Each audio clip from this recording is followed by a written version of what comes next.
Vamos lá então, meus amigos. Nós vamos dar continuidade no nosso estudo do Livro dos Médiuns, parte 2ª, Manifestações Espíritas.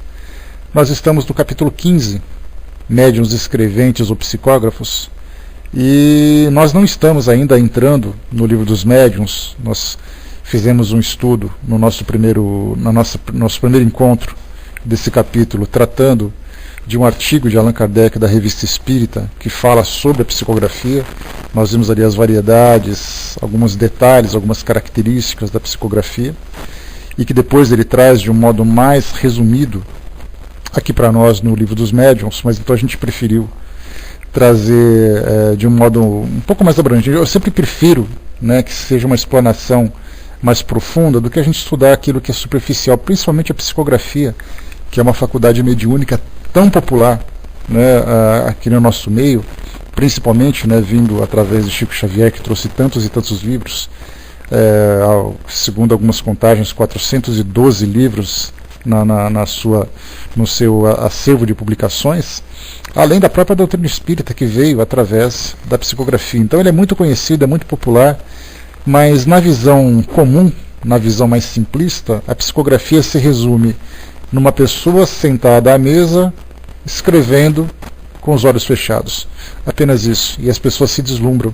Mas, na verdade, quando nós estudamos o Livro dos Médiuns, que é o manual que nos instrui sobre o mecanismo de todo esse processo mediúnico, é importante que nós entendamos a mediunidade dentro a fisiologia desse processo, desde da aproximação dos espíritos, da troca de ideias, das características dos médiuns, da recepção da mensagem, da transmissão dessa mensagem também, e da própria transcrição da mensagem. Então a gente vai estudando cada um desses detalhes. Vimos então no primeiro encontro um pouquinho sobre essas características que Allan Kardec trouxe para nós dos seus estudos, de suas observações. No nosso segundo encontro, eu trouxe para vocês aqui páginas do livro A Mediunidade dos Santos, onde nós estudamos o livro de Clóvis Tavares, que traz para nós uma série de informações sobre pessoas que foram canonizadas dentro da Igreja Católica, que tinham características de médiuns escreventes, trazendo mensagens do mundo espiritual dentro do seio da Igreja, que dentro dessa visão religiosa, dogmática, isso é visto como um dom divino. A doutrina espírita estuda isso na sua simplicidade, entendendo como psicografia. E hoje nós vamos trazer aqui duas passagens, uma sobre a vida de Chico Xavier, o início da sua psicografia, como se deu o primeiro contato com a psicografia, e depois também trazer aqui o primeiro capítulo do livro Missionários da Luz, chamado O Psicógrafo, que nós vamos ver agora a visão do mundo espiritual, dos efeitos sobre os médiuns dentro da visão espiritual. Bom, nós vamos iniciar então aqui primeiro, deixa eu pegar aqui, nós vamos nos basear inicialmente, é só um trecho que eu vou fazer a leitura, obviamente, mas que serve bastante para o nosso estudo. Nós vamos nos basear no livro As Vidas de Chico Xavier, a pesquisa feita pelo Marcel Sotomayor, que é jornalista, que não é espírita, a gente conhece já um pouco desse jornalista, que ele então foi ali indicado para fazer a biografia de Chico Xavier. Assim como também esse ano, você já sabe, a gente já conversou sobre isso, agora em 2013, Marcel Sotomayor vai fazer a biografia de Allan Kardec também.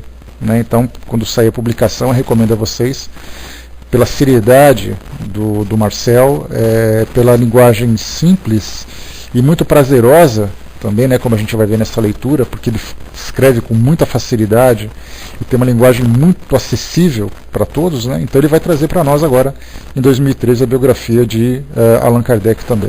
Então, nesse livro, As Vidas de Chico Xavier, para quem não leu, eu recomendo, uma excelente leitura.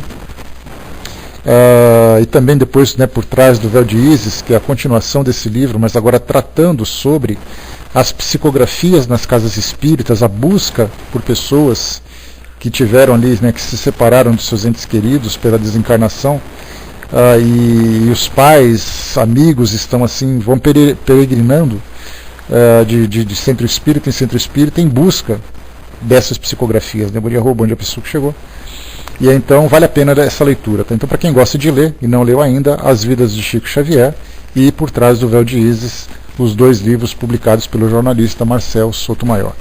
Então nesse trecho, peguei aqui então uma passagem, diz assim para nós: em 1927, uma das irmãs de Chico, Maria Xavier, ficou doente. Delirava, arregalava os olhos, se contorcia, suava frio, urrava impropérios. Médico nenhum deu jeito. A situação era tão dramática que João Cândido decidiu... Deixa eu ver aqui só um instantinho.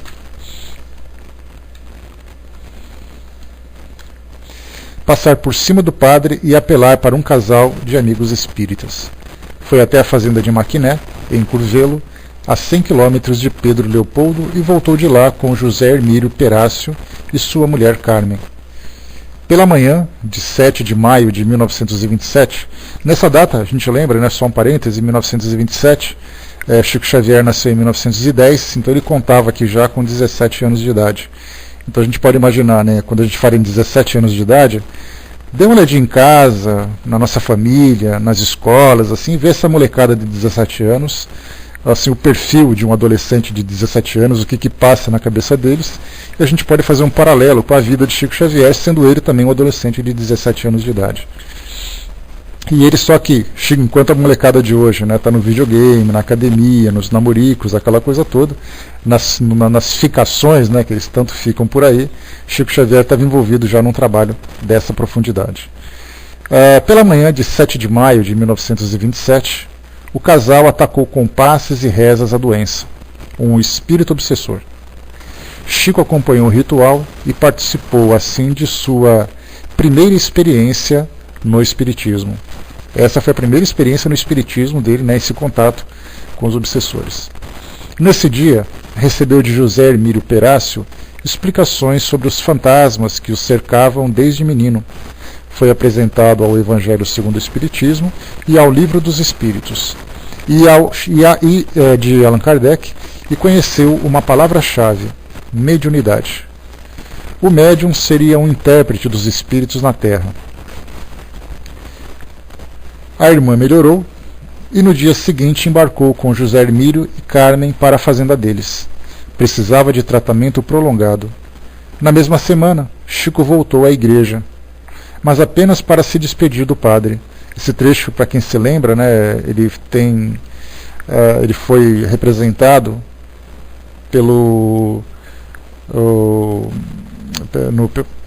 no filme, né, de Daniel Filho, que conta a vida de Chico Xavier, e tem essa passagem, né, uma amizade que ele tinha com o padre, mas aí ele, naquelas visitas que ele fazia sempre à igreja, porque ele era muito devoto como católico, embora estivesse sempre ali vivenciando experiências junto à mediunidade. E aí então, depois desse contato que teve com esse casal e com esse fenômeno de mediunidade que aconteceu, desse processo obsessivo, então ele foi se despedir do padre, né, dando ali a entender que já fazendo já a sua opção religiosa, né? Então ali, apenas para se despedir do padre, mais uma vez se ajoelhou no confessionário e contou tudo: o tratamento da irmã, sua melhora, a sessão de passes, as ideias de Kardec, sua intenção de se dedicar à mediunidade. Scarzello disse que não conhecia o espiritismo e por isso não poderia julgar. Scarzello é o padre, né, que era muito amigo de Kardec naquela época, durante a sua infância. Aliás, foi um dos seus mentores espirituais, né, embora dentro da Igreja Católica naquela época, né. Então o padre Scarzello ele foi muito reconhecido naquela época. Scarzello disse que não conhecia o espiritismo e por isso não poderia julgar. Sabia apenas que a igreja rejeitava o espiritismo e que Chico era jovem demais para assumir compromissos e tomar decisões. O rapaz estava irredutível e o padre ficou em silêncio. Chico não queria deixar o ex-confessor contrariado e pediu a ele a sua mão. O padre estendeu a mão direita. Depois de beijá-la, o ex-católico fez mais um pedido. Queria ser abençoado. Scarzello atendeu. Seja feliz, meu filho. Rogarei à Mãe Santíssima para que te abençoe e proteja. Chico levantou-se e saiu. Quando chegou à porta, olhou para trás.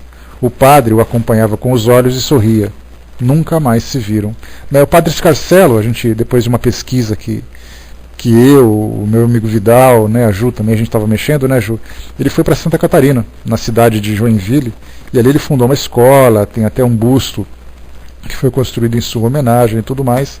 E o Vidal acabou me presenteando com um livro, né, que trazia a biografia do Padre Scarcelo, com toda a sua trajetória, né, mas pelo fato de ser uma biografia dentro da visão católica, acabou não fazendo nenhuma menção da passagem dele lá por Pedro Leopoldo, tampouco o contato com Chico Xavier.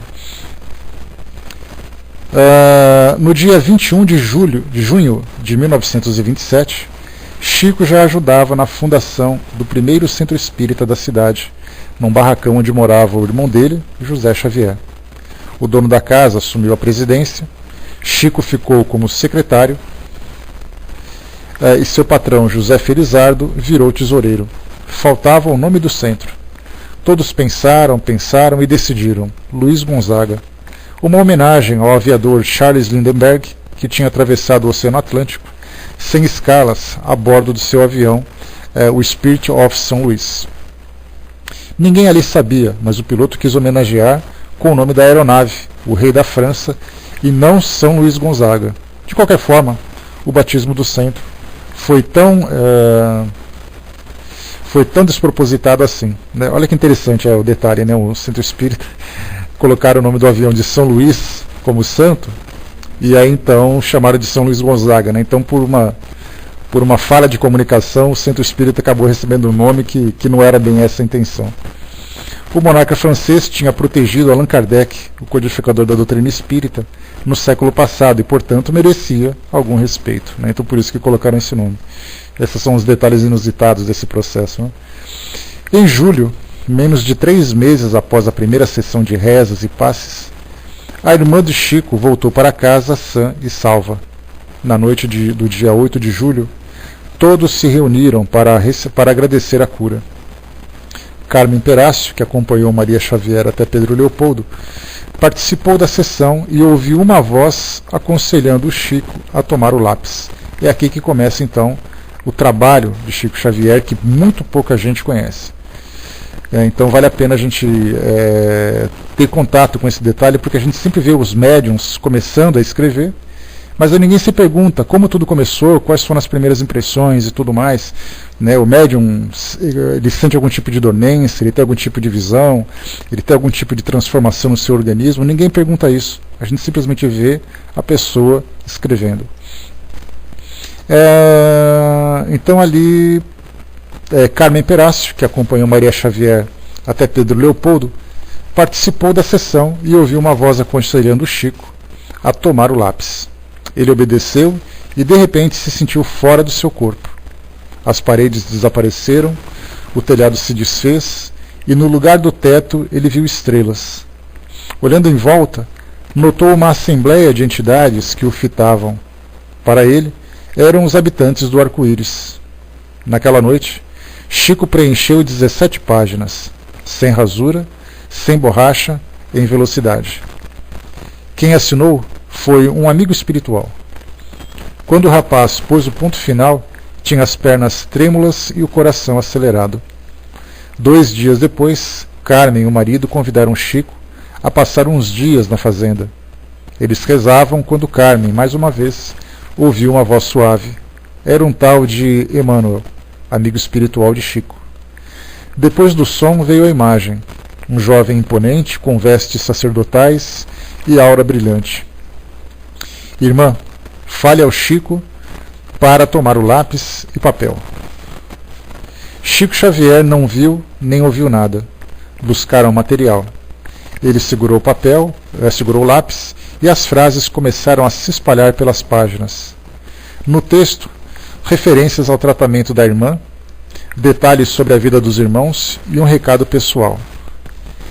Eis que nos achamos juntos novamente. Os livros à nossa frente, o Evangelho segundo o Espiritismo e o Livro dos Espíritos, são 2 tesouros de luz. Estude-os, cumpra seus deveres e em breve a bondade divina nos permitirá mostrar a você seus novos caminhos. A assinatura não era de Emmanuel, mas de Maria João de Deus, que era a mãe, no caso, né, de Chico Xavier. Após 7 anos de ausência, ela dava novos sinais. No fim daquele ano, havia muitos candidatos à mediunidade no centro Luiz Gonzaga. Uns queriam receber recados do além, outros estavam loucos para incorporar espíritos. O entusiasmo era contagiante quando, em outubro, desembarcaram em Pedro Leopoldo 4 moças ensandecidas, todas filhas de Rita Silva. Vinham da região de Pirapora. A mãe estava desesperada. E não era para menos. O quarteto se mordia, se batia, gritava. Uma das vítimas precisou ser acorrentada para chegar até ali, íntegra. Chico, mais uma vez, lançou sobre o papel a mensagem assinada por Maria João de Deus. Meus amigos, temos desejado o trabalho e o trabalho nos foi enviado por Jesus. Nossas irmãs doentes devem ser amparadas aqui no centro. A fraternidade é a luz do Espiritismo. Procuremos servir com Jesus. Era uma noite de segunda-feira, quando chegou a reunião de sexta. Quando chegou a reunião de sexta, sobraram na sala José, Chico e as loucas, mais ninguém. Eles rezavam, leram o Evangelho, tentaram conversar com os obsessores, ou melhor, com as assombrações responsáveis pelos tormentos das coitadas, e nada. O tratamento seria longo. Numa das noites, a situação piorou. José teria que viajar a serviço. Era celeiro e, para não deixar Chico sozinho com as moças obsediadas, pediu ajuda a um recém-chegado, o Manuel. Segundo os vizinhos, ele era capaz de acalmar os espíritos das trevas. O forasteiro aceitou um convite e, na hora combinada, apareceu no Centro Espírita Luiz Gonzaga, armado com uma Bíblia puída. A sessão começou pacífica. Como sempre, depois das preces, Chico emprestou seu corpo aos habitantes do além. Primeiro, veio um espírito amigo para orientar Manuel. Quando o perseguidor se apossar do médium, aplique o Evangelho com veemência. Não demorou muito, e um novo visitante do outro mundo apareceu. Estava descontrolado. Manuel nem pensou 2 vezes. Tomou a Bíblia e bateu com ela várias vezes sobre a cabeça de Chico, gritando irritado: "Pois tome o Evangelho, tome o Evangelho." O tal espírito perseguidor desapareceu. A sessão foi encerrada e Chico sofreu violenta torção no pescoço. Mais tarde, ele se divertiria com a história, certo de que foi uma das poucas pessoas do mundo a levar uma surra de Bíblia. Só com muito custo, após muita reza, as 4 irmãs voltaram para casa sem a companhia das assombrações. As histórias se espalharam, viraram lenda. De Belo Horizonte, começaram a aparecer curiosos. Um deles, em um carro novo em folha, estacionou perto de Chico e perguntou ao rapazola de calças curtas onde morava o tal Chico Xavier. O rapaz ficou sem graça. Teria que decepcionar o forasteiro. "Sou eu." O visitante encarou os sapatos puídos e enlameados do rapaz, engatou a primeira e acelerou após se despedir. "Se você não arrumou nem para você, imagine para mim." No final do ano, em 29 de outubro de 1928, o Centro Espírita Luiz Gonzaga mudou de endereço, saiu do barracão de José Xavier e se espalhou por uma sala alugada na casa de José Felizardo Sobrinho. Ganhou até novo estatuto. Quem assinou a ata de instalação foi o secretário Francisco Xavier. A proclamação do Centro Espírita seria intensa. Espera aí um pouquinho só, pessoal. Está aqui. Após 29 de outubro de 1928, às 8 horas da noite, foi reorganizado o Centro Espírita Luiz Gonzaga.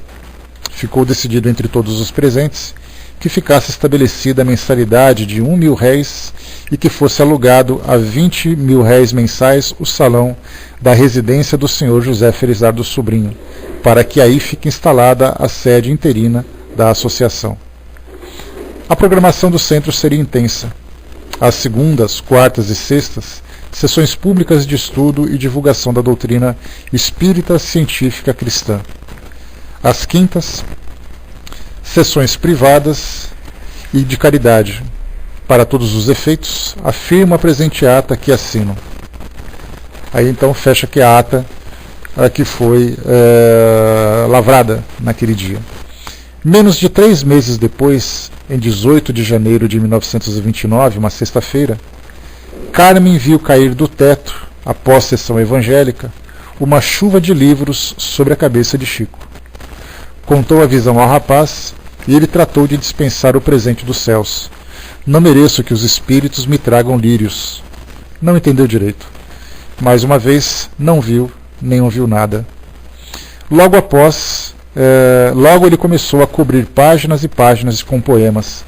Alguns deles assumia como seus, como dedicado ao amigo José Tosta, logo após a morte dele, em 29 de abril de 1929. A primeira estrofe estava longe de ser divina.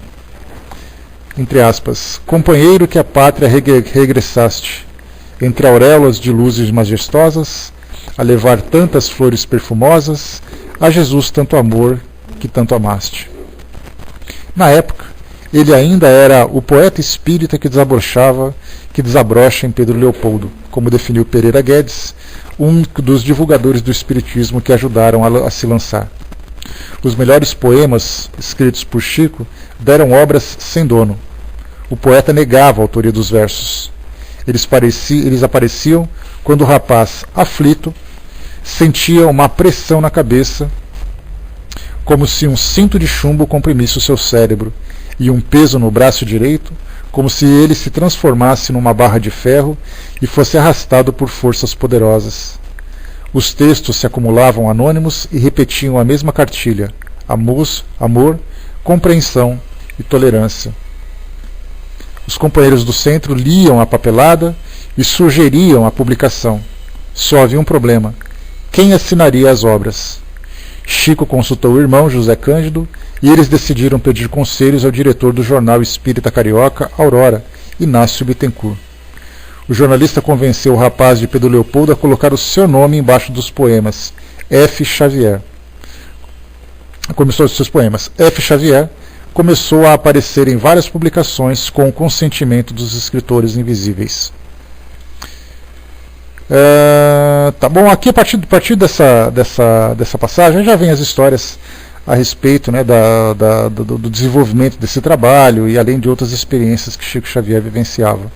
Mas aqui já deu para a gente ter uma ideia, nesse caso em especial, assim como também o próprio Divaldo Franco, na sua época, né, quando começou a fazer esse trabalho com psicografias, também começou a receber, por exemplo, Joana de Ângeles, que foi a sua mentora espiritual, que é a sua mentora espiritual, assim como Bezerra de Menezes, Manuel Filomeno de Miranda e tantos outros médiuns, né, tantos outros espíritos de poetas, escritores e filósofos que se manifestaram através do Divaldo Franco, né? E a mesma história acontecia também com, na época, Raul Teixeira, quando começou a fazer sua psicografia, e tantos outros também, né? Então, dessa forma, a gente tem aqui nesse primeiro resumo do que foi a experiência do Chico Xavier, e certamente, se vocês tiverem a oportunidade de conversar com alguém que trabalha com psicografia, isso é importante vocês fazerem, porque a gente fica muito preso à teoria do trabalho. Então, se nós tivermos contato com o médium de psicografia e perguntarmos como começou esse trabalho, o que sentiam naquela época, como teve esse primeiro contato, como tudo se desenvolveu e tudo mais, a gente vai ter muita informação a esse respeito. Então tem pessoas que são espíritas, que trabalham com psicografia, tem pessoas que são médiums e por serem médiums se tornaram espíritas, tem pessoas que fazem psicografias, mas não têm interesse em estudar o trabalho, não têm interesse em entrar, né, dentro do mediunato, digamos assim, né, que é o trabalho mediúnico com fins de caridade e tudo mais. Então, sempre que tiverem a oportunidade de conversar com o médium psicólogo, perguntem como foi isso, como aconteceu. E aí, então, vocês vão somando, ou lendo, né, pesquisando, se vocês não tiverem contato, vocês vão somando, então, cada uma das experiências que eles vivenciam e vamos formar esse conjunto, que isso é importante, porque a gente pega um trabalho que foi realizado e a gente coloca esse trabalho como uma referência para todos os médiuns e acaba sendo um equívoco. E isso não só na psicografia, como em todos os outros processos. Se a gente pegar um médium de cura, por exemplo, ele vai dizer, eu sou médium de cura, eu dou passes de cura. Tudo bem, se você perguntar o que ele sente no momento em que ele vai dar o passe, você vai ter uma descrição diferente de um outro médium que também faz passe de cura. Um vai sentir que a mão fica um pouco mais inchada, dá a impressão de que a mão dele cresce, o outro vai sentir a mão quente, o outro vai sentir a mão formigando, o outro vai sentir que as costas têm formigamento também. Então cada um tem uma característica diferente. Então, tendo a oportunidade de ter contato com o médium, façam como eu, se tornem médiums obsessores, né? Ou seja, cola junto desses médiums e começa, né, o peito inchar, né? Tem várias características, né, Sandra? Tem pessoas que sentem as pernas ficarem pesadas também da mesma forma. Então absorvam tudo aquilo que vocês puderem de conhecimento para que possam formar uma ideia geral do que vem a ser exatamente a mediunidade, né?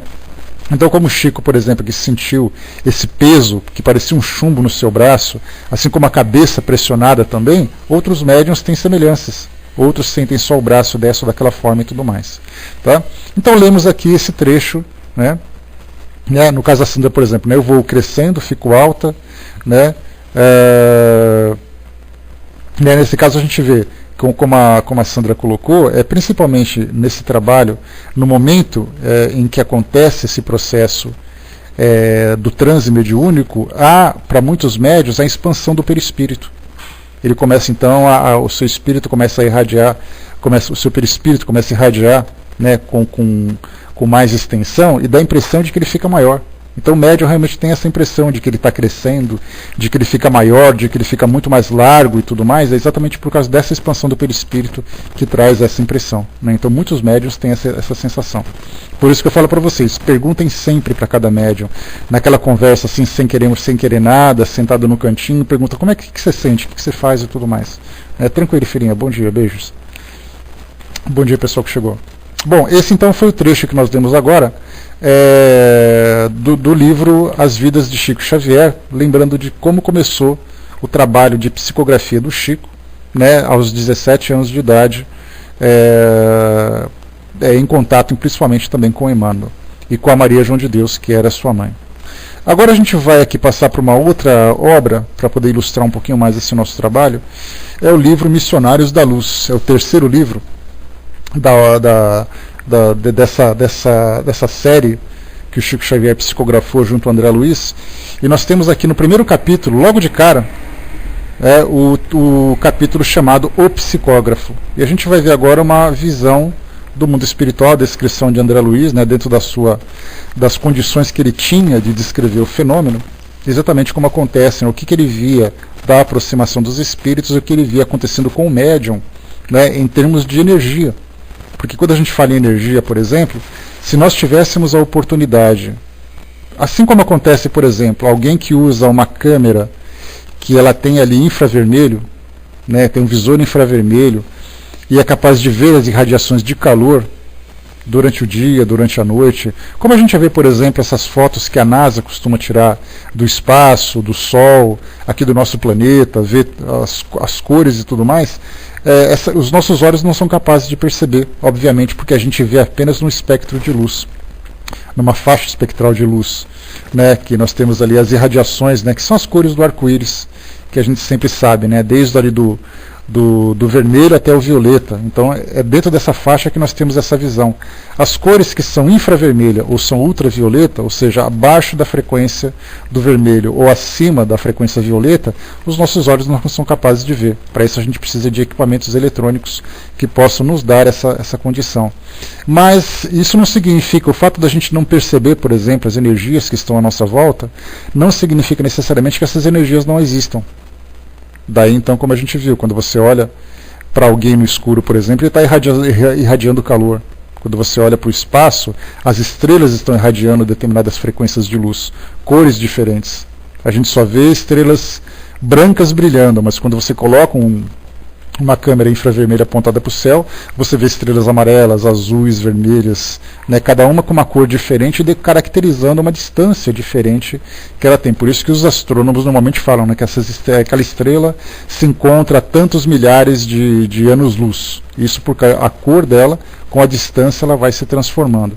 Então a gente poderia ver, se nós tivéssemos condições de ver essas energias, se nós olhássemos, por exemplo, para um trabalho de passe, num centro espírita que faz trabalho de cura, a gente poderia ver assim as irradiações que saem das mãos do médium, a irradiação que sai da mente do médium, a absorção do corpo do paciente que está recebendo aquele tratamento. Então a gente veria muita coisa, né, que certamente nos deslumbraria, porque aquele fluxo de energia natural, a foto Kirlian, por exemplo, né, que fotografa as irradiações, né, do nosso corpo físico, tem cores diferentes. Então a gente vê o deslumbramento que seria se nós víssemos o fluxo de energia que correria pelo nosso corpo durante esses momentos em que há essa concentração. Assim como a meditação, assim como durante a prece, né, as energias que irradiam da mente da pessoa que faz uma prece naquele momento.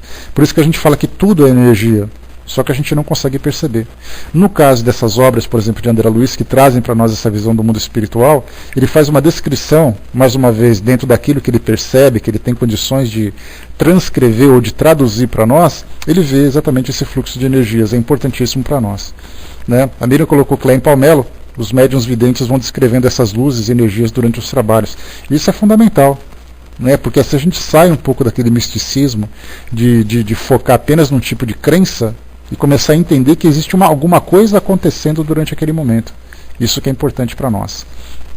Então, primeiro capítulo, o psicógrafo do livro Missionários da Luz. Encerrada a conversação referente aos problemas de intercâmbio com os habitantes da esfera carnal, o instrutor Alexandre, que desempenha elevadas funções em nosso plano, dirigiu-me a palavra gentilmente. Compreendo o seu desejo. Se quiser, poderá acompanhar-me ao nosso núcleo em momento oportuno. Sim, respondi encantado, a questão mediúnica é fascinante. O interlocutor sorriu benevolentemente e concordou. De fato, para quem lhe examine os ascendentes morais. Marcou-se mais tarde à noite de minha visita e esperei os ensinamentos práticos, alimentando indisfarçável interesse. Surgida a oportunidade, vali-me de prestigiosa influência para ingressar no espaçoso e velho salão, onde Alexandre desempenha atribuições de chefia. Dentre as dezenas de cadeiras dispostas em fila, somente 18 permaneciam ocupadas por pessoas terrestres, autênticas. As demais atendiam à massa invisível aos olhos comuns do plano físico. Grande assembleia de almas sofredoras. Público extenso e necessitado. Aliás, essa descrição que André Luiz traz aqui para nós, ela é bastante comum para médiuns videntes dentro das casas espíritas. A gente vê assim aquele salão, que é muito interessante essas descrições.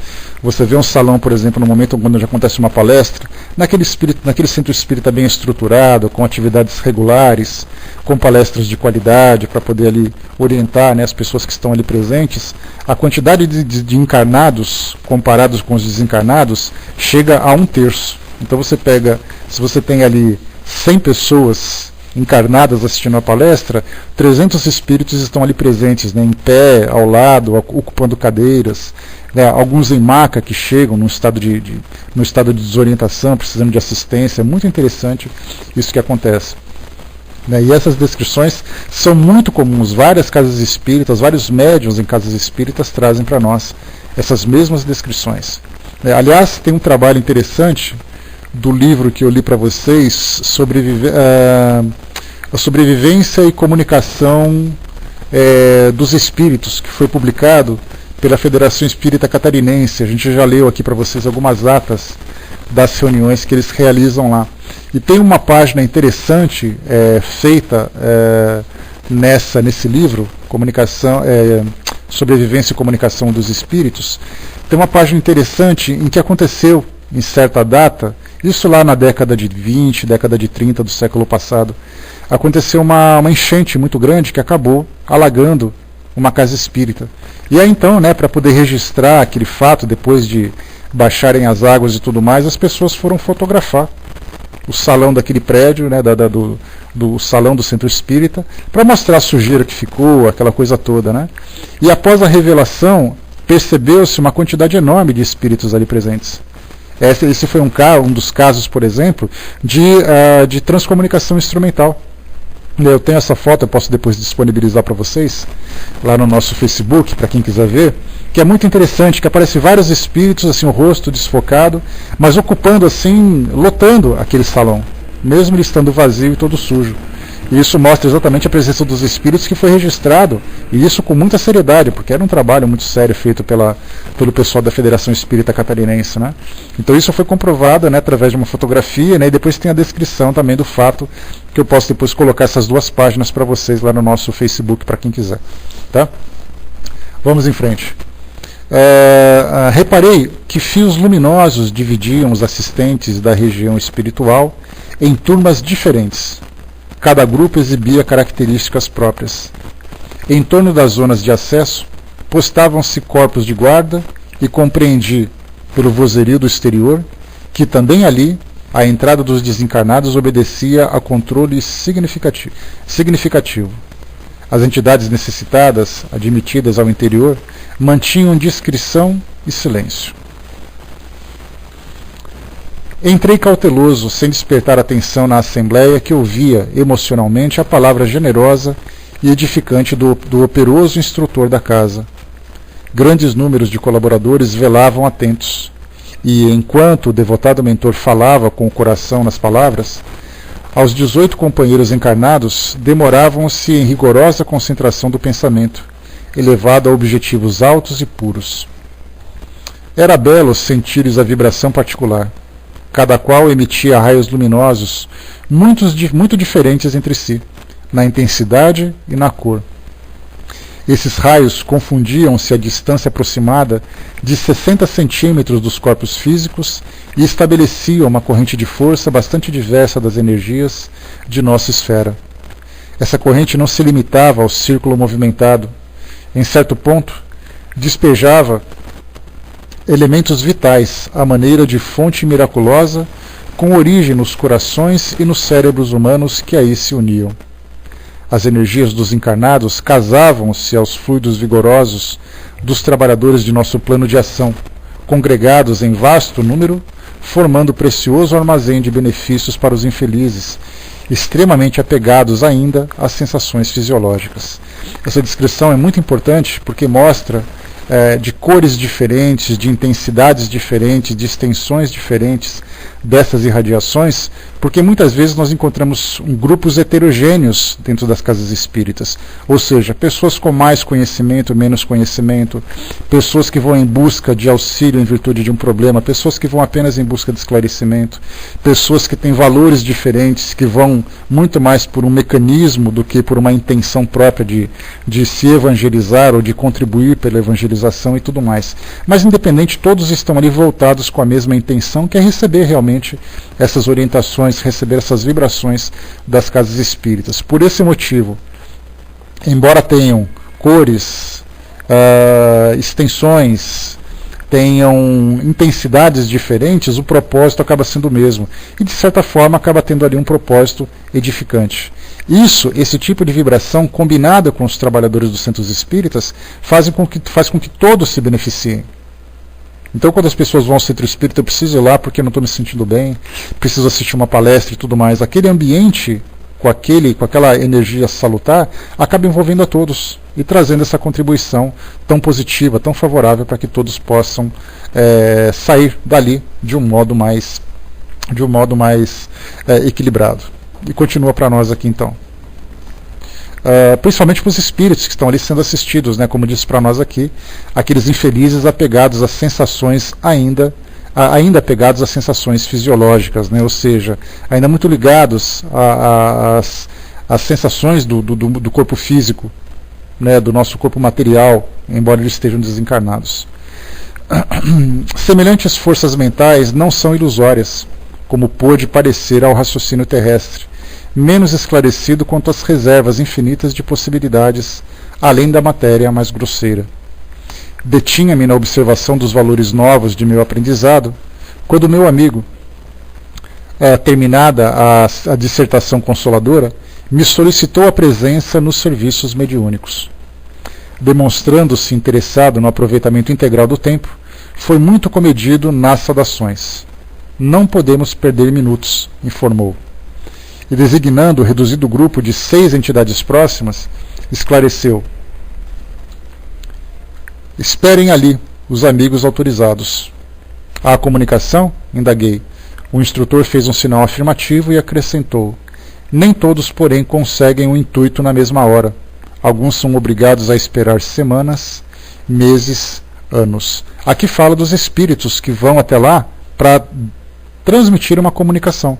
Então tem espíritos que chegam, de imediato já estabelecem uma sintonia com o médium e já transmitem a sua comunicação, normalmente desencarnados querendo conversar com seus familiares. Já outros chegam ali e não conseguem de imediato, por isso então essa variedade de esperar semanas, meses e até mesmo anos para tentar essa comunicação. E isso justifica exatamente aqueles casos em que pessoas vão fazendo essas peregrinações pelos centros espíritas em busca de comunicação e não conseguem. E de repente alguém vai e sempre chega lá uma comunicação para ela.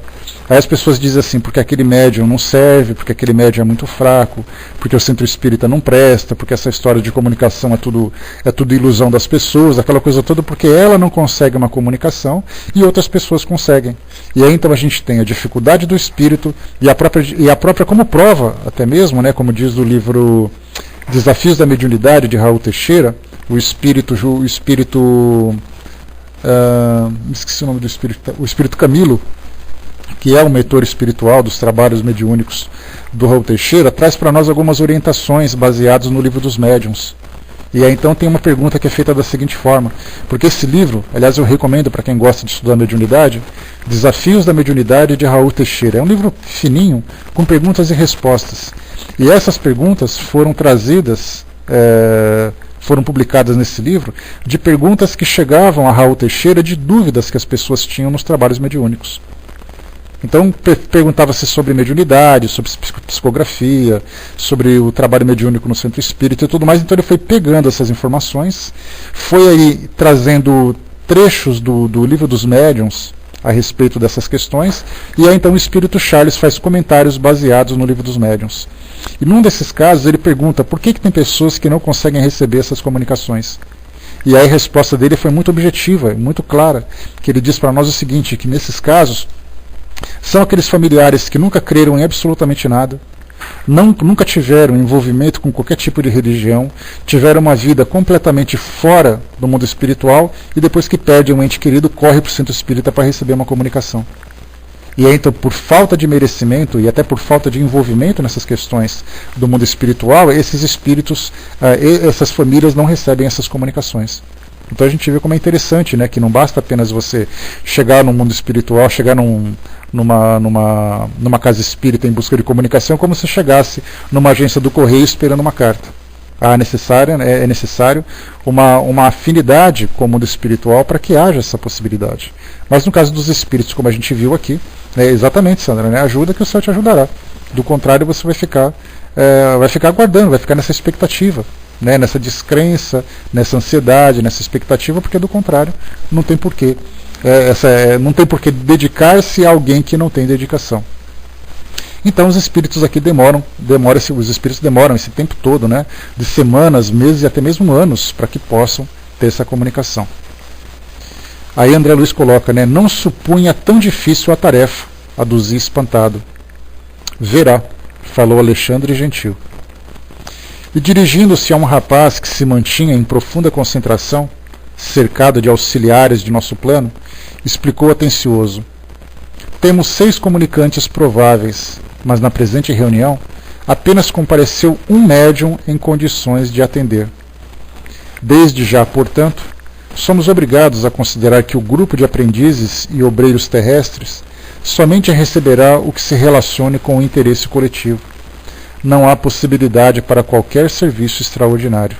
Aqui mais uma vez a gente percebe que nem todos os médiuns que comparecem a um grupo são médiuns em condições de trabalhar com o mundo espiritual. E aí é uma parte interessante, né, num livro, se eu não me engano, é o livro Instruções Psicofônicas, que Chico Xavier recebeu através da psicofonia, que foi transcrito depois. Ou então o outro livro, me esqueci também, o livro antigo. Bom, um desses livros, depois eu posso até pesquisar para falar para vocês, mas mostra exatamente a dificuldade, né, inclusive no livro Voltei, do irmão Jacó, que a Ju está estudando às quartas-feiras, fala desse processo, porque Frederico Figner era um grande trabalhador dentro da divulgação espírita. E depois do seu desencarne, ele continuou trabalhando com os encarnados. E aí ele traz um relato da dificuldade que é você ser um médium e se oferecer para os espíritos, e você ser os espíritos dependendo daquilo que os médiums oferecem. Então, às vezes você está trabalhando naquela exaustão, naquela correria toda, você não se dedica àquela coisa, e você vai para o centro espírita como se você fosse trabalhar num emprego normal. Se esquecendo da preparação mental, se esquecendo do envolvimento energético, fluídico, do envolvimento vibratório, da intenção do trabalho. Então, muitos médiums chegam com a cabeça completamente desorganizada em termos de concentração, envolvido com problemas, com correria, aquela coisa toda, chegam ali e simplesmente não entram em sintonia. O médium chega, muitas vezes até dorme, dá aquela cochilada durante um trabalho, porque a gente lembra que muitas vezes é aquela sala com aquela luz mais reduzida, aquele silêncio, aquela prece, aí o médium se senta à mesa, fica esperando ali, daqui a pouco ele está cochilando. Não é Martins Peralva, é um livro psicografado mesmo. Tá? Eu não me lembro quem que é o autor. Então, nesse caso, a gente vê exatamente a dificuldade do médium em entrar em sintonia. Então, não basta você dizer, eu sou médium psicógrafo e eu vou lá para receber uma psicografia. Se você não tiver em condições psíquicas, vibratórias, energéticas, fluídicas, como queiram, para entrar em sintonia com os espíritos que querem trazer uma comunicação, você vai simplesmente lá de passageiro. Muito mais como paciente do que como trabalhador. Porque se você chega estressado numa reunião mediúnica, os espíritos tomados pela caridade vão te ajudar a se recuperar. Mas na verdade você estava ali para fazer isso daí. Né? Já pensou, Negrão, como acontece? Muita gente faz isso. Quantas e quantas vezes as pessoas chegam assim e falam assim, eu estava lá, eu entrei em estado de transe. E nesse estado de transe eu não lembro nada que aconteceu. Todo mundo lembra, você dormiu. Ele achava que estava em transe, né? Na verdade é ele que estava cansado, desgastado, deu uma cochilada no meio da reunião, como acontece também nas palestras. Muita gente vai em palestra espírita e acaba cochilando no meio da palestra. Quem nunca fez isso? Quem nunca deu aquela bocejada gostosa no meio de uma palestra? Imagina um médium numa sala escura onde tem ali só meia dúzia de pessoas e aquele silêncio. Acontece com mais frequência do que a gente imagina. Mas vamos lá. Todo mundo rindo agora, né? Pois é, eu sei como funciona. Quem cala consente, quem ri se entrega. Esse é o pior. Vamos lá. E dirigindo-se para o rapaz, que se mantinha em profunda concentração, cercado de auxiliares do nosso plano, explicou atencioso, né? Como a gente viu agora. Temos 6 comunicantes prováveis, mas na presente reunião apenas compareceu um médium em condições de atender. Desde já, portanto, somos obrigados a considerar que o grupo de aprendizes e obreiros terrestres somente receberá o que se relacione com o interesse coletivo. Não há possibilidade para qualquer serviço extraordinário. Aqui ele está dizendo que, nesse caso, as comunicações particulares do mundo espiritual não vai ser possível. Exatamente porque tem apenas um médium à disposição de vários espíritos. Então, nesse caso, a Casa Espírita, em vez de dar exclusividade para um espírito, se comunicar através daquele médium para uma única pessoa, eles pegam um espírito que vai trazer uma mensagem que sirva a toda a comunidade, a toda a coletividade. Aí nesse caso as pessoas vão até o centro espírita e falam assim, olha, mas eu fui lá e o espírito que eu queria, a comunicação que eu esperava não chegou. Só apareceu lá um espírito que trouxe uma mensagem falando sobre o amor, falando sobre a caridade, não sei o quê. Aí as pessoas saem decepcionadas porque não conhecem, não compreendem aquilo que acontece no mundo espiritual. Né? Deixa eu ver aqui, né? Ferreira colocou, né? Ao depender do palestrante, eu vou até Marte, né? Pois é, né? E planto melancia, pois é, né? Aí Elis colocou para nós, né? Pode ser tratamento essa sonequinha? Sim, algumas vezes sim, tá, Elis? Por causa dessa doação fluídica, a gente acaba tendo aquele bocejo. Muitas pessoas bocejam no centro espírita, não é porque está cansada, porque está com preguiça, ou porque está com sono. É exatamente por essa troca fluídica, né? Principalmente médiums, algumas pessoas que têm essa mediunidade de doação fluídica, para tratamentos de cura, né? Porque a doação do fluido que você doa serve para os espíritos trabalharem para os doentes que estão ali, tanto encarnados como os desencarnados. Né? Nesse caso, essa doação de fluido provoca realmente esses bocejos, né? Ou esse excesso de fluidos também que se encontra aí presente na pessoa. Né? A Fristone colocou, bom dia meu amigo, bom abraço.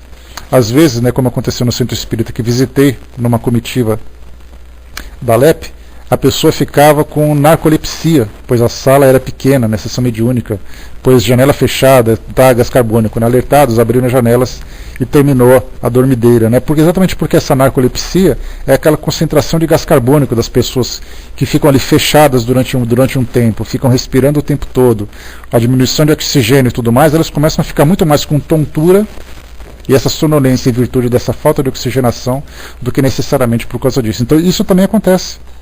Isso é fundamental, né? Por essa falta de oxigenação, né? Aqui, né, o Negrão colocou para nós, na narcolepsia, a doença caracterizada por períodos de sonos breves, repetitivos e incontroláveis, de etiologia desconhecida, pode manifestar-se associadas a alucinações, né, hipnagógicas, né? Catalepsia, cataplexia, né, e paralisia do sono também, né? E a mesma coisa pode acontecer também por causa dessa falta de oxigenação, né? Boceja é o ato de abrir a boca de forma torta, né? E assim vamos. E agora, bocejar é abrir a boca normal, então tem essas diferenças também. Mas vamos lá. Tá.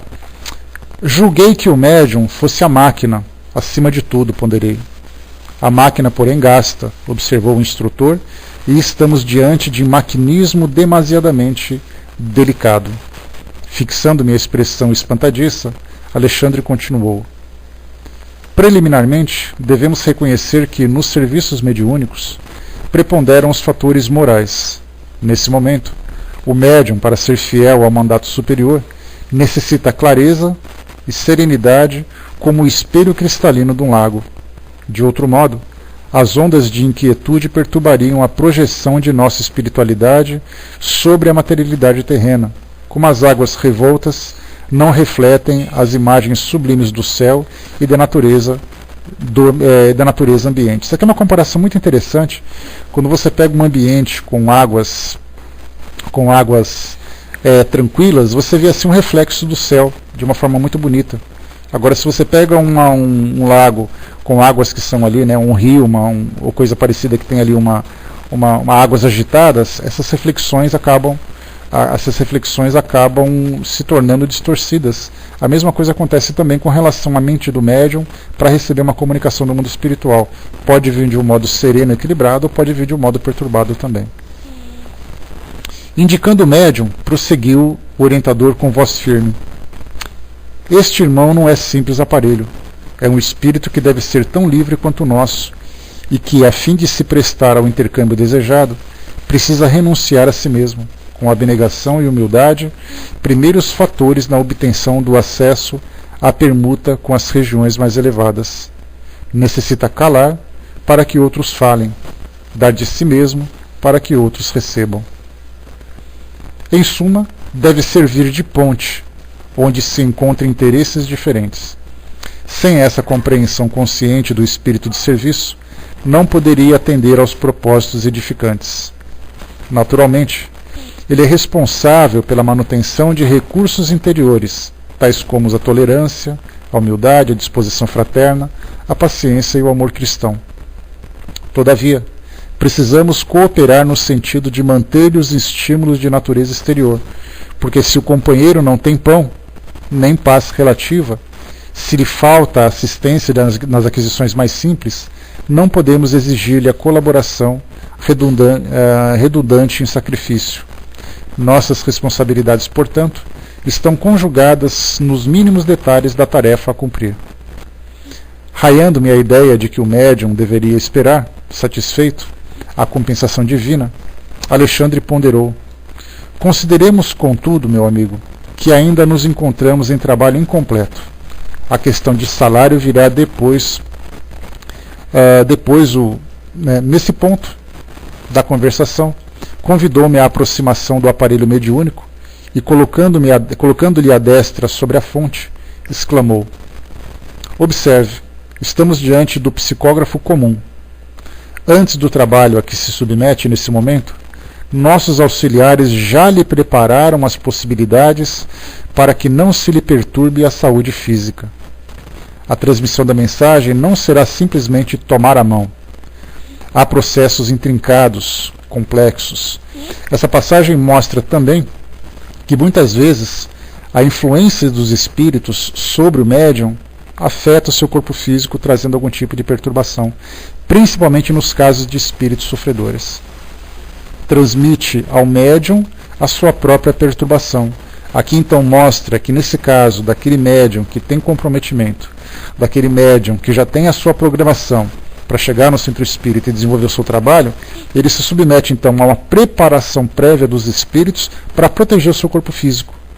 Imagina, por exemplo, receber uma psicografia de um espírito suicida.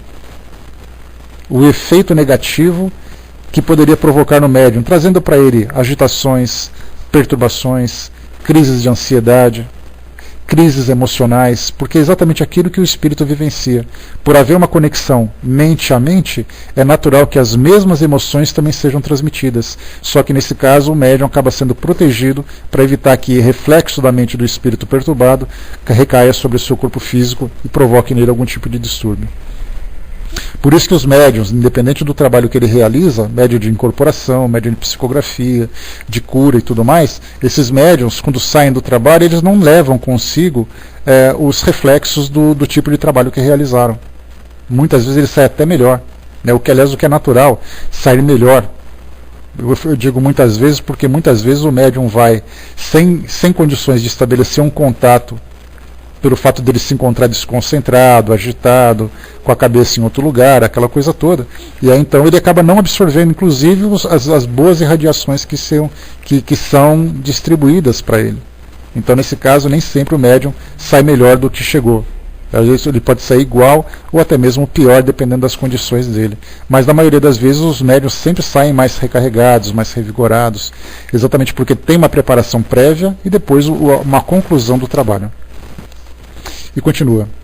E ante minha profunda curiosidade científica, o orientador ofereceu-me o auxílio magnético de sua personalidade vigorosa e passei a observar no corpo do intermediário, no caso do médium, grande laboratório de forças vibrantes. Aqui é aquilo que a gente conversou. Quando se pega, por exemplo, quando a gente tem aquela visão, se nós tivéssemos a possibilidade de ter aquela visão, de perceber as irradiações eletromagnéticas que fogem do nosso campo de visão, das cores do arco-íris que a gente conversou, nós veríamos ali uma grande movimentação de energias no corpo do médium no momento da sua concentração, principalmente no momento do intercâmbio mediúnico. É aquilo que a gente fala. Meu poder de apreensão visual superara os de raio-x, com características muito mais aperfeiçoadas. As glândulas do rapaz transformaram-se em núcleos luminosos, à guisa de perfeitas oficinas elétricas. Detive-me, porém, na contemplação do cérebro em particular. Os condutores medulares formavam um extenso pavio, sustentando a luz mental como chama generosa de uma vela de enormes proporções. Os centros metabólicos infundiam-se surpresas. O cérebro mostrava fulgurações nos desenhos caprichosos. Os lobos temporais lembravam correntes dinâmicas. As células corticais e as fibras nervosas, com suas tênues ramificações,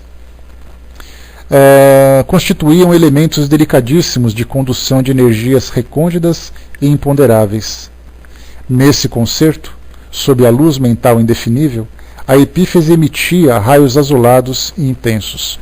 Aqui bem interessante essa descrição de detalhes pequenos de fluxos de energias. Se nós pudéssemos, por exemplo, ver um cérebro trabalhando, como acontece, por exemplo, nos aparelhos de ressonância magnética, que você vê ali aquela movimentação de energias no cérebro captado por esse aparelho, se nós tivéssemos a possibilidade de ver o fluxo de energia que passa entre os neurônios, de um neurônio para outro, você pensa, por exemplo, assim, eu quero movimentar o meu braço, e aí então o seu braço se dobra, houve um fluxo de energia, de eletricidade, para fazer com que houvesse aquela contração nos seus músculos do braço.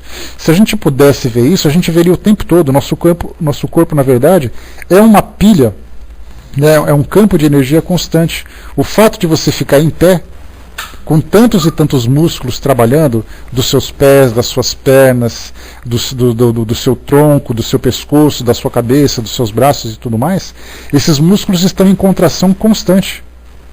A gente só consegue realmente relaxar, quase que totalmente, quando a gente está dormindo. Do contrário, porque nesse caso você está com o seu corpo relaxado, mas você tem ainda musculatura no seu corpo trabalhando, como o diafragma, o seu coração, né, a musculatura do seu aparelho circulatório, né, porque as veias, artérias são recobertas por musculaturas. Então a gente veria o nosso corpo trabalhando com essas contrações.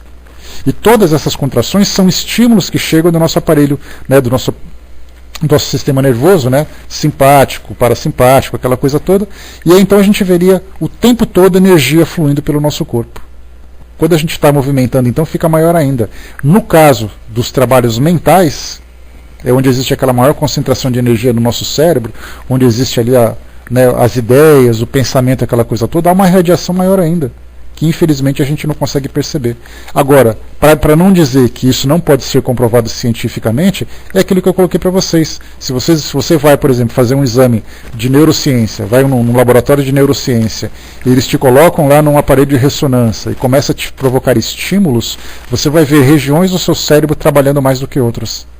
Como já aconteceu, uma pessoa fazendo preces dentro de um aparelho de ressonância, vai perceber ali que tal região se encontra irradiada. Se você provoca nele algum tipo de medo, de asco, algum tipo de aparelho de estímulo provoca uma reação anormal no seu cérebro, algumas regiões do seu cérebro ficam mais carregadas com sangue do que outras. Exatamente porque existe um trabalho mais intenso naquele local. Então a gente vê como é interessante esse processo, né? Aqui continuando para nós, deixa eu ver o que foi colocado. Aqui ele observou, né? A comparação que André Luiz faz, falando sobre pavio, velas e tudo mais, mostra exatamente ali que nem sempre a gente consegue descrever com precisão o que está acontecendo. Mas um detalhe interessante, quando ele fala sobre tá aqui, ó, as glândulas do rapaz transformaram-se em núcleos luminosos, a guisas de perfeitas oficinas elétricas. Essas glândulas, quando são estimuladas por essas energias no momento em que ele está trabalhando, é exatamente aquela reação que o médium tem de sentir um frio nas costas, muitas vezes sentir dor de cabeça, muitas vezes sentir algum tipo de enjoo. Essas reações fisiológicas que o médium descreve no momento do transe mediúnico, algum tipo de dormência, de formigamento. Tem médium que no momento do passe sente um formigamento nas costas e uma pressão muito forte na nuca. Tudo isso acontece, essas reações físicas acontecem exatamente pela quantidade de elementos que estão circulando no seu corpo. Os hormônios, todas as substâncias, as glândulas sendo ativadas e tudo mais, as energias que estão ali presentes. Então a gente vê assim a quantidade de reação que acontece no nosso corpo, tontura muitas vezes, a quantidade de energia, de reações que acontecem no organismo durante um transe mediúnico. A respiração mais ofegante, batimentos cardíacos, diminuição da pressão. Dr. Sérgio Felipe, que é um dos grandes estudiosos hoje, dentro desse campo da medicina, da mediunidade, submeteu uma pessoa a um transe mediúnico durante um monitoramento de eletrocardiograma, eletroencefalograma, a retirada de sangue para medir quais são as substâncias, o nível de substâncias, os níveis de substâncias que estão no seu organismo, e aí então a pessoa deitada naquela maca, fica naquela posição tranquila e tudo mais, aí então ela se deixa entrar num transe mediúnico, provocado, proposital, exatamente para essa experiência. E a partir dali começaram a perceber que as suas funções físicas, orgânicas, num caso de um transe mediúnico em condições normais, tem uma diminuição muito significativa. E aí ninguém pode provar como é que alguém, que essa é uma das provas do transe mediúnico, inclusive, que as pessoas tentam sempre se perguntar, será que ele não está simulando um fenômeno mediúnico? Será que aquela história do Chico Xavier em transe mediúnico era uma farsa? Será que aqueles médiuns que fazem isso, fazem aquilo, estão só inventando essa história? Com esses dados científicos que foram retirados desses aparelhos, dessas investigações, eles conseguiram dizer o seguinte: eu não sei se tem algum espírito envolvido, mas certamente aquele transe não é natural. Porque você não consegue diminuir a sua pressão arterial simplesmente porque você quer. Você não consegue acelerar ou diminuir as batidas do seu coração porque você quer. Alguma coisa tem que acontecer para que isso aconteça. Porque quem controla isso daí é o sistema simpático e parasimpático. A gente não tem controle sobre tudo isso. É o organismo que trabalha involuntariamente. É o nosso aparelho vegetativo que trabalha com isso, né? No caso o Negrão colocou, quando dou passe, fico com coriza e reações estomacais. Dizem que é a liberação de ectoplasma, por exemplo. É um desses casos. Então a gente vê que cada médium tem uma reação diferente. Continua para nós aqui, para a gente chegar aqui adiantar um pouquinho mais antes de terminar aqui o nosso horário. Então ele viu que a epífise emitia raios azulados e intensos. A epífise é a glândula pineal, aquela que tem ali bem no centro do nosso cérebro, que é alvo de estudo também de pesquisas do Dr. Sérgio Felipe, que coloca essa glândula como a principal responsável pela comunicação, pelo intercâmbio com o mundo espiritual. Continua. Observação perfeita, indagou o instrutor, interrompendo o meu assombro. Transmitir mensagens de uma esfera para outra no serviço de edificação humana, continuou, demanda esforço, boa vontade, cooperação e propósito consistente. É natural que o treinamento e a colaboração espontânea do médium facilitem o trabalho. Entretanto, de qualquer modo, o serviço não é automático. Requer muita compreensão, oportunidade e consciência. Estava admirado, disse André Luiz. Acredita que o intermediário, perguntou, possa improvisar o estado receptivo? De modo algum. A sua preparação espiritual deve ser incessante. Qualquer incidente pode perturbar o aparelho sensível, como a pedrada que interrompe o trabalho da válvula receptora. Além disso, a nossa cooperação magnética é fundamental para a execução da tarefa. Examine atentamente. Estamos notando as singularidades do corpo perispiritual. Pode reconhecer agora que todo o centro glandular é uma potência elétrica.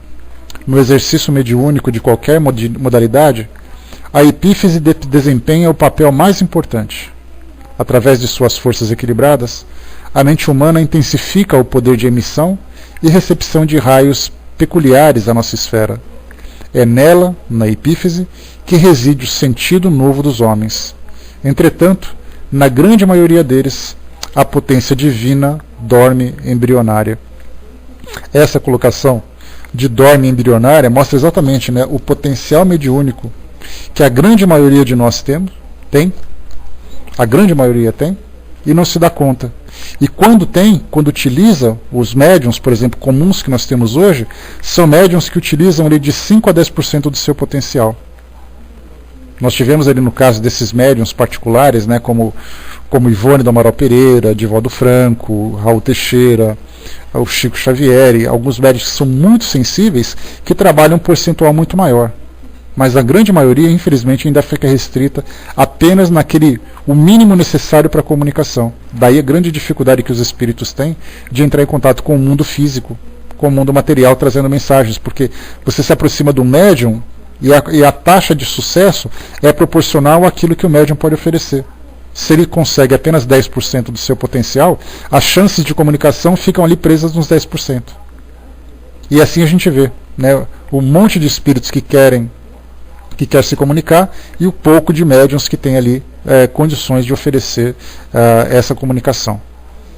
Além de tudo, Brás? Casamento fluídico, possibilidade do médium desenvolver determinado tipo de trabalho, enfim, tem várias situações ali. Reconheci que, de fato, a glândula pineal do intermediário expedia luminosidade cada vez mais intensa. Deslocando, porém, a sua atenção do cérebro para a máquina corpórea em geral, o orientador prosseguiu. A operação da mensagem não é nada simples, embora os trabalhadores encarnados não tenham consciência do seu mecanismo intrínseco, assim como as crianças, em se fartando no ambiente doméstico, não conhecem o custo de vida ao sacrifício dos seus pais. Muito antes da reunião que se efetua, o servidor já foi objeto de nossa atenção especial, para que os pensamentos grosseiros não lhe pesem no campo íntimo. Foi convenientemente ambientado e, ao sentar-se aqui, foi assistido por vários operadores de nosso plano.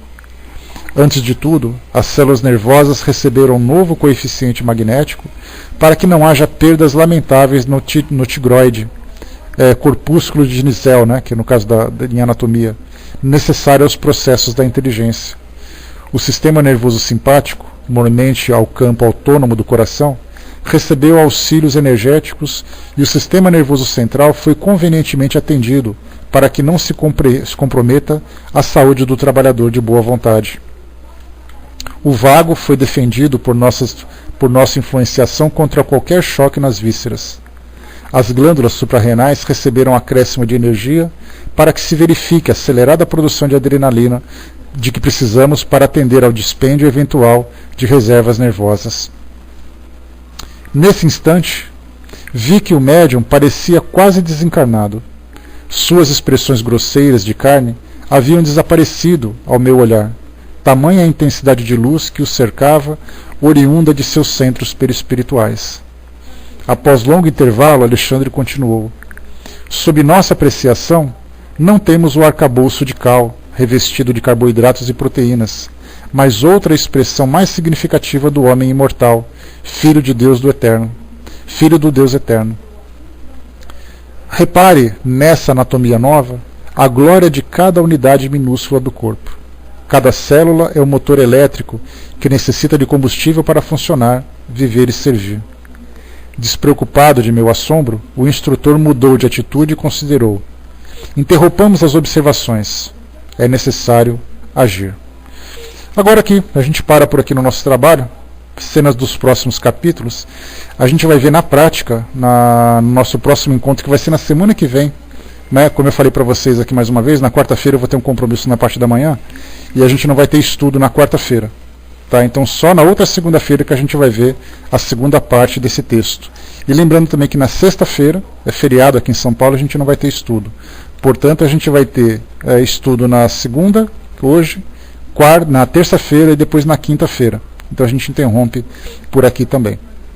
Tá? Então aqui, como a gente viu, na prática agora, né, primeiro foi a teoria do fluxo de energia, da preparação do médium, da influência dos espíritos nesse trabalho e tudo mais. Né? Agora, na próxima semana, então, a gente vai falar sobre a prática da aproximação e da psicografia propriamente dita. Tá legal? Bom, então hoje, meus amigos, né, nós conversamos, eu trouxe para vocês aqui dois textos. Né? Nós vimos inicialmente aquele trecho do livro As Vidas de Chico Xavier, onde a gente viu como Chico Xavier começou o seu trabalho mediúnico, quando ele tinha 17 anos, em 1927 e tudo mais, a aproximação de Emmanuel, a previsão que nós tínhamos já dos livros que ele ia psicografar, do tipo de trabalho que ele ia desenvolver. Aliás, o que é muito comum, né, porque a gente sempre pensa assim que o médium, ele faz aquilo que aparece, que não tem nenhum tipo de programação. Sendo que, na verdade, o que nós observamos é que o médium chega com uma programação específica. Se eu sou um médium que tem facilidade de comunicação com os espíritos para favorecer esse intercâmbio entre familiares e desencarnados, entes queridos, né, para poder fortalecer a fé, a sua crença e tudo mais, eu já chego com essa incumbência. Eu não vou chegar de última hora e começar a fazer um outro tipo de trabalho. Se eu sou um médium que trabalha, por exemplo, com poemas, a pergunta fica, né, como a gente já trabalhou anteriormente, qual é o objetivo exatamente de um médium especialista em poemas escrever poemas de poetas desencarnados? É uma pergunta que todo mundo faz, qual a utilidade disso? Porque se você traz uma comunicação de um espírito desencarnado para o seu familiar, você vê um sentido nisso. É para conforto, é para dizer que está vivo, aquela coisa toda. Mas um poeta, assim como um espírito que é músico, mediunidade musical, como no caso de Irineu Gasparetto, como é o caso da psicopictografia, como o próprio caso do Luiz Antônio Gasparetto, qual é o sentido desse tipo de comunicação? Como eles já disseram, são formas dos espíritos famosos que já desencarnaram provocarem um impacto sobre nós que somos encarnados. Quando você vê, por exemplo, a obra de um autor, de um pintor como Pablo Picasso, os especialistas começam a ver semelhanças e eles dizem assim, realmente esse médium, da forma como ele pintou, com aquela forma estabanada, de ficar cabeça para cá, cabeça para lá, tinta espalhada para todo lado, pintando com o pé e tudo mais, aquele tipo de fenômeno que traz uma pintura como aquela serve, na verdade, da mesma forma como aconteceu no passado as mesas girantes. Aqueles fenômenos físicos que chocavam as pessoas, mesas se movimentando, objetos se movimentando, então as pessoas pensam, nossa, tem fantasmas aqui. Na verdade agora, só que de uma forma mais artística, de uma forma mais sensível, os espíritos procuram se manifestar através da pintura, da música, da poesia. Quando não chegam através das cirurgias espirituais que chocam, como era o caso do Dr. Fritz que fazia no passado, como é o caso, por exemplo, dos livros psicografados por Chico Xavier, dos romances que chegam até nós, são formas de manifestação do mundo espiritual para dizer para as pessoas que o mundo espiritual realmente existe. Futuramente, quando nós tivermos mais convicção que o mundo espiritual realmente existe, que o espírito continua vivo e ativo no mundo espiritual, que todos nós temos essa facilidade de intercâmbio, podemos ter certeza que não haverá mais romances, não haverá mais pinturas, não haverá mais nada, mas haverá o trabalho direto dos espíritos com os encarnados, para acelerar o nosso processo de evolução. Já não teremos mais necessidade de chamar a atenção das pessoas. Vai ter necessidade de trabalhar diretamente. Então a gente vê o tempo que os espíritos estão perdendo para tentar mexer com a nossa cabeça, para tentar nos sensibilizar, até que a gente se convença, e somente a partir desse convencimento é que então as coisas vão trabalhar de uma forma mais objetiva, mais precisa, mais direcionada. Então, tudo isso a gente vê. Né? A Frissone colocou: nos Estados Unidos estão acontecendo tais fenômenos, inclusive temas de filmes, né? Querem acordar aquele povo, né? Aquilo que a gente viu, né, Frissone? Novelas, filmes, seriados, livros, revistas, tudo isso para chamar a atenção. Todos esses 150 anos é um trabalho, além de, naturalmente, de nos ajudar nesse processo de transformação moral, é muito mais para chamar nossa atenção, para dizer: vocês são espíritos, vocês continuarão vivos como nós continuamos. Quando a gente tiver essa certeza, aí então a gente não precisa mais convencer ninguém. A gente vai ter muito mais coisa para fazer. Né? A Miriam colocou também, né, muitos que eram céticos e agora testemunham o contrário, porque tiveram contato com essas experiências. E a Tina lembrou, né, um senhor Otávio, aqui na sua cidade. Qual a sua cidade, Tina? Coloca para nós, por favor. Também trabalha com cirurgia espiritual, como tantos outros, né? João Berbel, na cidade de Franca, João de Abadiânia, lá em Abadiânia, em Goiás, né? João de Deus, Penápolis, aqui agora também um outro, né? O senhor Otávio, que é outro médium, que trabalha com isso e tudo mais, né? E o Sadiq colocou, né, que mudou a vida, né? Como todo mundo, né?